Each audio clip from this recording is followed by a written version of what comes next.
This truth has often taken practical application in my own life. I have this fear that seizes my mind often. I think about my wife dying, and I say, what am I going to do with 3 kids?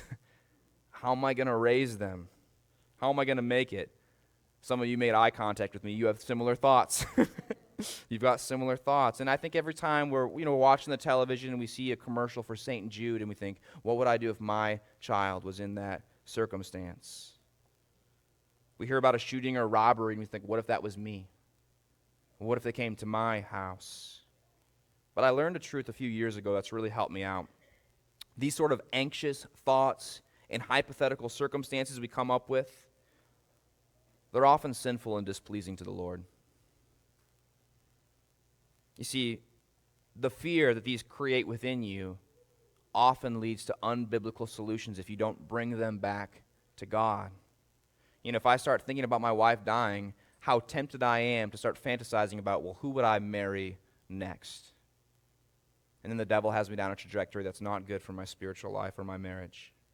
If I grow anxious about my kids dying, I start to be driven to worry about them all the time and becoming a helicopter parent and buying all this unnecessary stuff that they don't need. By the way, whoever's running this kids and babies market geared towards mom, they're like, if you don't buy this special car seat, your kid will die, right? It's like they prey on the fears of caring mothers. Like, who are these people?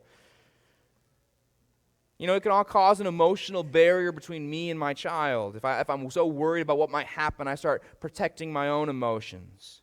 When I fear that every person out there might pull a gun or pull a knife on me, I grow paranoid and distrustful.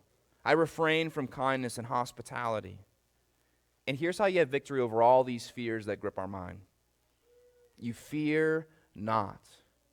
Why? Because this could never happen? No, it's not because of that. Because you've taken every necessary precaution? No, you can't prevent some things in life. The reason you have no fear is because the God of the universe, who's in control of everything, promised to be with you. He's with you. Isaiah 41:10. Fear not, I am with you. Be not dismayed, for I am your God. I will strengthen you. I will help you. I will uphold you by my righteous right hand. So Kyle, what do I do if my child passes away? What are you going to do? I don't know what I'm going to do, but you know what? I know God will be with me on that day. And on that day, He will strengthen me. He's going to hold me.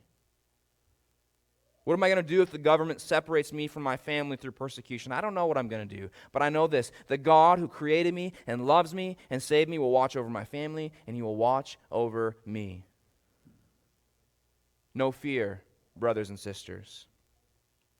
I know right now you can't possibly imagine what it would be like to go through this kind of suffering. Let me also counter this, but you don't know and you cannot imagine what God's presence will be like on that day when He comforts you. God doesn't bring that comforting presence until you need it. And you can trust Him that on that day when you need it, He'll be with you. I've talked to too many widows who tell me what happens when God holds them in their day of greatest affliction. Parents who talk to me when they lose a child, talking about the palpable presence of God in their life. Believers, He is good. He cares for you. He will not leave you on your own.